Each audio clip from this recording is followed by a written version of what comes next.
In today's video, I'm going to teach you how to create workflows in Freshsales. Workflows in Freshsales are a great way to automate repetitive tasks whenever specific conditions are met. In this example, we'll create a workflow that sends an email to the deal owner whenever a new deal is created. Before you begin, make sure the email template you want to use has already been created, since we'll be selecting that template later in the setup.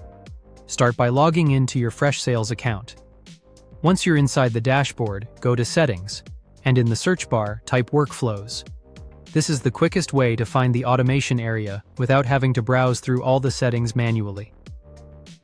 When Workflows appears in the results, click on it to open the Workflow Automation page. Now begin creating your workflow by renaming it first, so it's easy to recognize later. Use a clear name that describes exactly what the workflow does. After that, choose Deals as the module, because this automation will be triggered by a deal activity. Next, set the trigger to when a deal is created. This means the workflow will run automatically the moment a new deal record is added to your CRM. To define the condition, select Deal Name and then choose Is Not Empty. This condition helps confirm that the workflow only runs when the deal actually contains a name, which adds a basic validation step and prevents incomplete records from triggering the automation. Once the trigger and condition are set, add an action.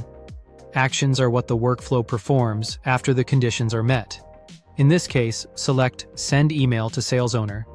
This option tells Freshsales to automatically notify the owner of the new deal, which can be very useful for quick follow-up and internal awareness. Now type in and select the email template you want to send to the deal owner.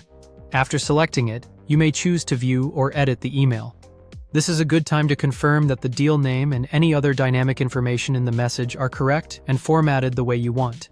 When everything looks good, click Save. If needed, you can also add CC recipients.